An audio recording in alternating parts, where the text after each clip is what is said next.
First time nga namin dito mga idol pumunta dito yan sa Grand Carnival ng Tangalan Aklan mga idol. Yan dito lang yan bago mag Tangalan Public Market at nandito na nga kami ngayon sa entrance mga idol. Papasok na kami dito sa Grand Carnival. Kung napapansin nyo mga idol maliwanag pa. Napaaga yung pasyal namin kaya halos lahat ng mga pisto, may palaruan o mga rides is sarado pa talaga mga idol. Parang kami yata yung kauna-unahang customer dito. Dapat pala pag mamasyal kayo dito, dapat mga 6 PM pataas para pagdating nyo, open na o marami ng mga tao. Kasi itong time 5 PM pa lang sulong-solo talaga namin at umakyat na nga dito si Bebe Friends sa isang fan slide. Kaya malungkot kasi naka-close pa. Kita nyo na nakasarado pa talaga mga idol. Kaya nandito lang kami at buti nga napansin din kami ng isang nagbabantay dito at pinayagan na si Prince papusukin kahit sulong-solo yan. Wala pang ilaw, wala pang mga sound. Kaya ayun na. Tingnan si Baby Prince excited at kahit mag-isa ay nag-i-enjoy mga idol. At abang kami dito lang sa labas, nag-aabang kung kailan mag-open ang lahat mga idol. Kasi medyo boring pa this time. Kaya kasi nga kami pa lang yung tao. Yan, kung gusto nyo pala pumasyal dito, yan, dito lang yan sa sa gilid ng Tangalan Public Market. May enjoy din talaga kayo dito, lalo na kung may mga bata kayo dyan o kahit na hindi bata, kahit na rin sa mga matatanda. Siyempre kami habang nag-aantay na mag-open lahat, dito na kami pumunta sa isang para magmerienda. Yan yung dynamite niya, yung minukbang namin mga idol, habang wala pa yung mga ibang tao, kami food trip na lang. At yan din talaga yung plano namin dito mga idol, mag-ikot-ikot lang, palipas ng oras. Importante mapasyal namin yung bata at syempre makapag food trip na rin.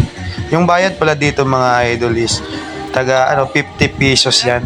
Kung kahit sa ang pisto yung pasukin, 50 pesos yung entrance.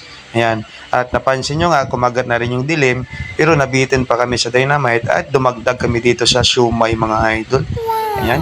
Mabuti dito, pag magutom ka, di mo na kailangan lumabas, may binta din talaga sila o nagtitinda din talaga sila dito sa loob ng sari-saring pagkain. Importante, may pera ka lang baon mga idol. Aanin mo yung mga tinda na yan, yun wala ka namang pambili, di ba? At kung napapansin nyo mga idol, nasig-open na yun din yung mga lights nila. Ayan, siyempre, binigyan ko muna yung mga alalay natin. Ayan.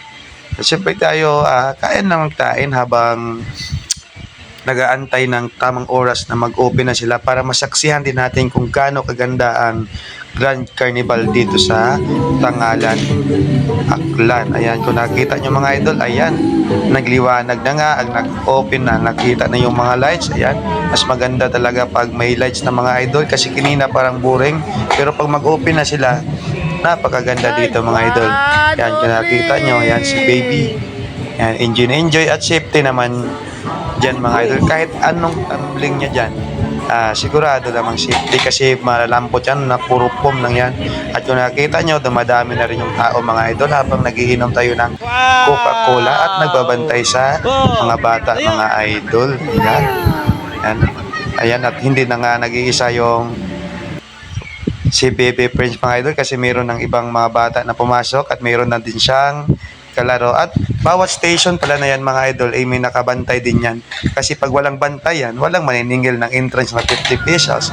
At mas mabuti din pala mga idol pag maaga ka pumunta kasi unlimited time. Kasi pa mag-open na sila at siyempre magbayad ka ng entrance, diba? 50 pesos mo, 7 minutes lang.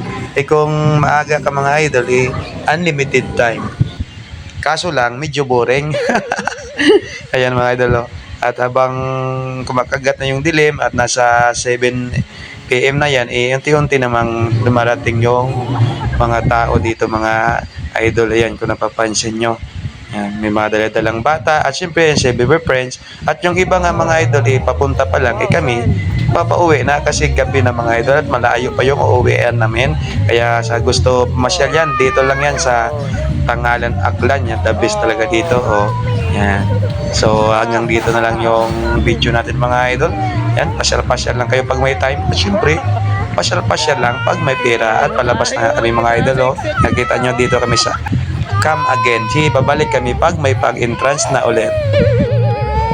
Kung naririnig nyo mga idol, umiiyak pa si Baby Friends kasi nga ayaw pang umuwi kaso no choice madilim na kasi. Yan, pauwi na kami, papunta na kami sa aming sasakyan. Wow! Di kutsi. Dito na kami. Joke lang. Motor lang kami.